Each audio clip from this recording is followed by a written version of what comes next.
Cheto Darpanamarjanam Bhavamahadavagninirvatam Shriya Kairava Chandrakravitaranam Vidyavadujivanam Anandam Gurivardhanam Pratipadam Puranam Vitasvaram Sarvatma Snapanam Padam Vijayate Shri Krishna Sankirtanam.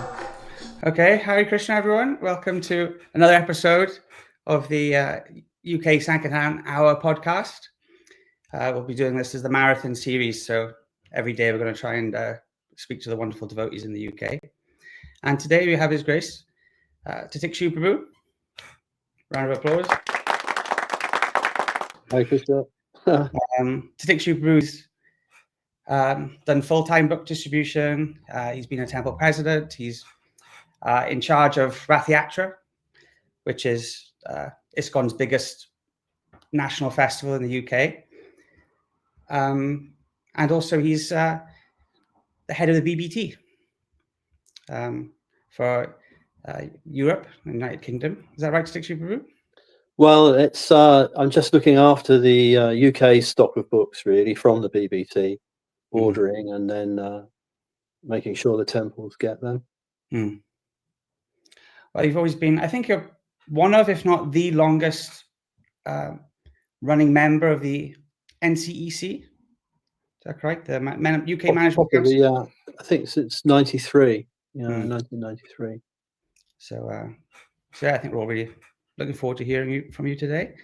Did you, one of the things we could talk about, what was book distribution like back in your day when you did traveling Sankirtan? And can you explain a bit about that? And, what's the difference? It was, I think we were a bunch of fanatics actually in those days. We were traveling in transit vans with no insulation, no heating, nothing. So we'd stack up the back of the van to more or less the top of the seats. You had the seats, the driver's seat and the two seats beside it. So we'd stack it up with books to that height. And then we put some old cardboard boxes, we'd flatten them out and put them on top of the books. And, we'd do everything on top of those books. We'd take rest, we'd chant our rounds, morning program. It was quite interesting. It was at the beginning, when you first filled up the van, you could hardly sit cross-legged, sit upright to chant japa in the morning. But as you distributed the books, the level of the van went down, and when you couldn't see over the front seats, you knew it was time to go back to the temple and get more books. Sometimes we were away for 6 weeks. But it was I mean, for shower we would have a container of water we'd fill up at a garage, a filling station, and buckets, and 3 in the morning you have a cold shower outside.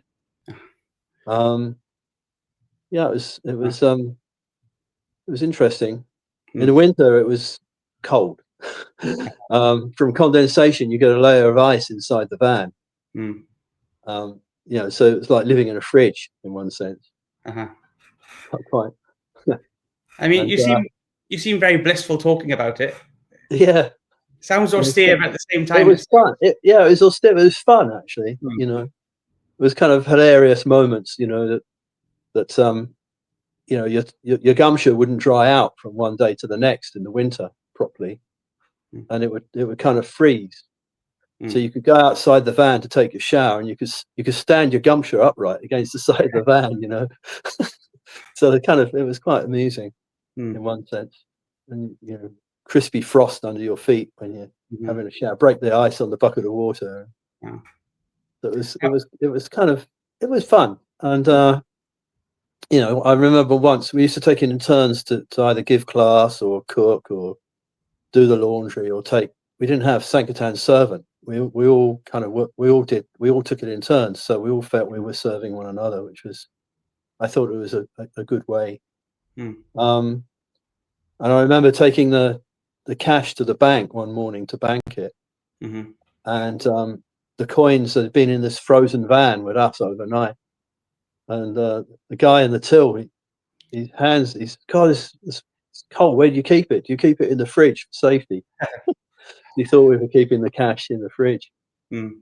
It was, yeah, we were traveling all around the southwest of England like that. Mm. And we had 2 vans, 8 devotees. So we meet up at night with the 2 vans and have an 8-man morning program in the morning, and then go to 2 separate towns. Mm. I remember one time we were looking for somewhere to park in Weymouth, and we come across this green, and there was all these big posh houses around the green, and we thought, oh, this is a nice green, maybe we'll park here. Then we saw these posh houses. I said, oh, we better not park here, we better go in somewhere else. So we went down to the east end of Weymouth, and we found this huge car park, and it was kind of semi-winter, so there was no tourists there. Massive empty car park. So we parked up in there with the 2 vans back to back, as we did the cooking in one and we're counting up with the Lakshmi in the other. So now I'm sitting in the front seat of the van, and I'm looking out the window, and this police car pulls up, and then another one, and then another one, and then there were 8 police cars, but they didn't come anywhere near us. And then there was a helicopter as well, a police helicopter. And I thought, oh, I wonder what this is about. So then after some time, one policeman, he got out of his car, he walked over, I wound down the window, and he says, who are you? Who are you? You know? So we're Hare Krishna monks. And he goes, he turns around and walks off and goes back to and all the other police cars go away, and the helicopter goes away, and he comes back and he says, okay, names, addresses, standard thing. And I said, okay, well, what's it all about? Why did you send 8 cars, you know? And he didn't want to say at first, but I kept pushing him, and he said, well, we had this report, there'd been a bank robbery, and we had this report that there was these suspicious guys, you know, driving around in these, because we had these old vans which were from Dialer Van in Wandsworth. It was the cheapest hire place you could find. They just bought second-hand clapped out transit vans, and they paint them with Woolies Household Blue. You know, there's all brush marks everywhere. And they had a big sticker which said Dialer Van, which they stuck on the side. Of course, it had a London phone number. So someone had reported these 2 vans, and there'd been this bank robbery. And we figured out what it was. They said there were guys driving around with stockings on their head. And what we figured what had happened was that someone had seen us in silhouette, and with a shaved head and a seeker. The seeker looked like the foot of the stocking in silhouette. So there were these guys they had this report, there were guys driving around with stockings on their heads in these vans from London. So that was an unusual occurrence.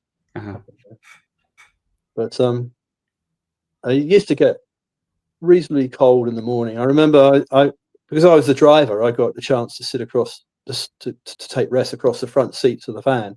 And everyone else was in the back. And I remember one morning I woke up and my seeker was frozen to the window. I had to kind of pull it off. But it was fun. It was fun. I mean, we travelled all over the place. We ended up in Scotland once, and then Norwich. And you'd meet a lot of nice people actually all over the country, especially going to towns where no one had been. So we'd split up and do 2 devotees in one town and drop 2 off in another. And these towns, they were only ever any good on like a Friday or a Saturday for 2 men. And we just clean up because no one they'd never seen devotees before. We were in Dhoti and Kurta with shaved head and tilak and everything. So it was interesting.